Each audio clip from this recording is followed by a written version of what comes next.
निष्पक्ष चुनाव और लोकतांत्रिक मूल्यों का ध्यान रखने के लिए चुनाव आयोग को इस पैरोल के लिए हरियाणा सरकार को दिशा निर्देश देने चाहिए और उसे रद्द करने का निर्देश देना चाहिए। तो मुझे नहीं लगता कि गुरमीत राम रहीम का ऐसे किसी भी इस तरीके की कोई इमरजेंसी है। हमारी चिंताओं को मुख्य निर्वाचन अधिकारी जो है वो नजरअंदाज करते हैं या स्टेट इसको उसके बावजूद जो है पैरोल देता है, तो कहीं ना कहीं ये हमारे लोकतंत्र के लिए, निष्पक्ष मतदान के लिए चिंताजनक है, गंभीर है।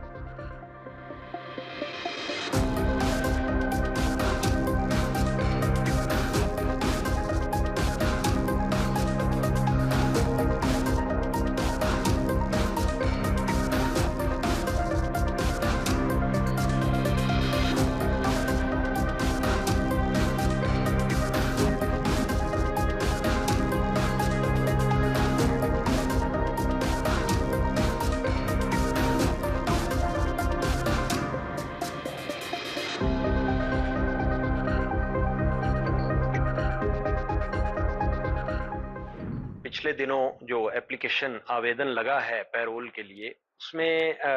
ये भी जिक्र आया है कि इमरजेंसी पैरोल के लिए आवेदन किया गया, क्योंकि जब आदर्श आचार संहिता लागू रहती है तो इलेक्शन कमीशन ऑफ इंडिया की हिदायतों के अनुसार किसी भी सजा याफ्ता कैदी को पैरोल देने से पहले कंसल्ट करना जरूरी होता है इलेक्शन कमीशन से, या मुख्य निर्वाचन अधिकारी जो हैं उनसे कंसल्ट करना जरूरी होता है। तो ऐसा सुनने में आया है कि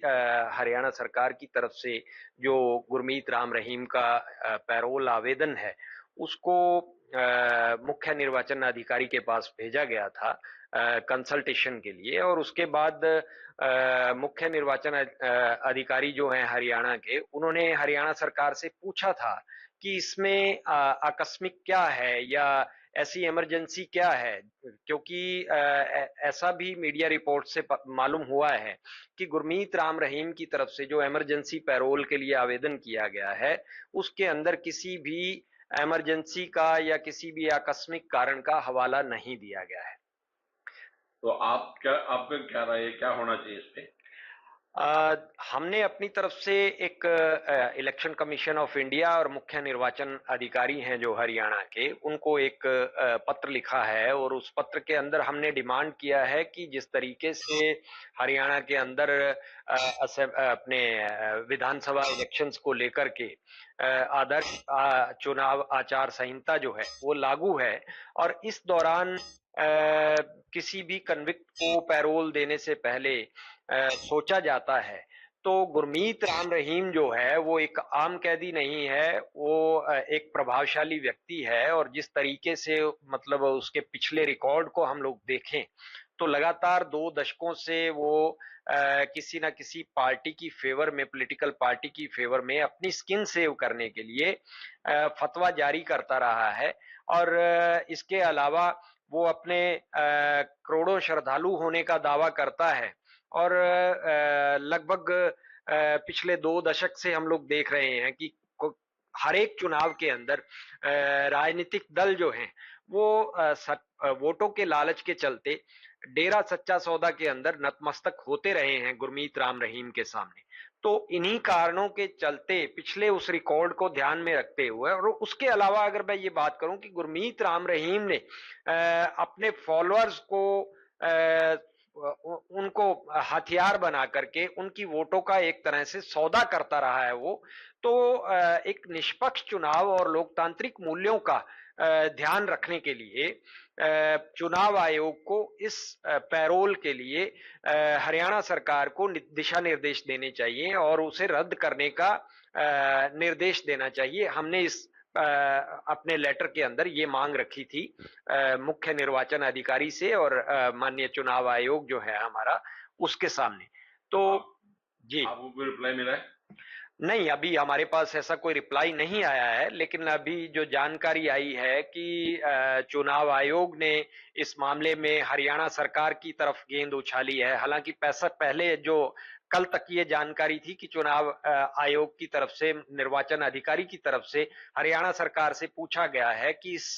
आवेदन के अंदर इमरजेंसी क्या है। जब कोई इमरजेंसी नहीं है, तो इसके बावजूद अगर निर्वाचन अधिकारी की तरफ से आज ऐसा सुनने में जैसा कि आ रहा है कि निर्वाचन अधिकारी ने अब जो है गेंद हरियाणा सरकार के पाले में डाल दी है कि आप पैरोल नियमों का और विभिन्न शर्तों का पालन करते हुए गुरमीत राम रहीम को पैरोल दे सकते हैं। तो हमारा सवाल ये है कि जब कोई ऐसी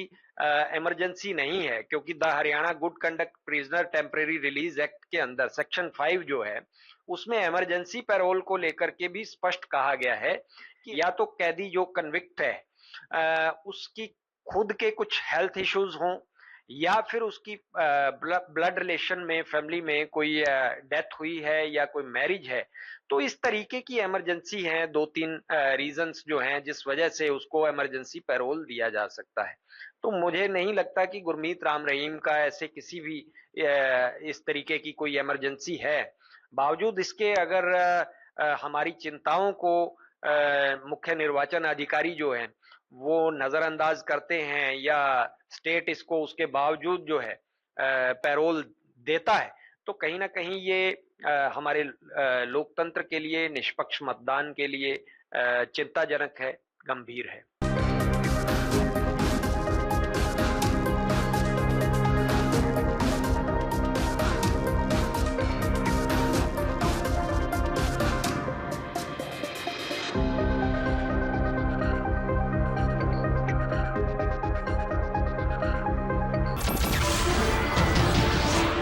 नमस्कार, मैं हूं मानक गुप्ता। अगर आपको हमारा ये वीडियो पसंद आया हो तो इसे लाइक और शेयर जरूर करें, और हां, हमें सब्सक्राइब और फॉलो करना ना भूलें ताकि आप देश और दुनिया की कोई खबर मिस ना करें। तो जुड़े रहिए हमारे साथ और देखते रहिए News 24।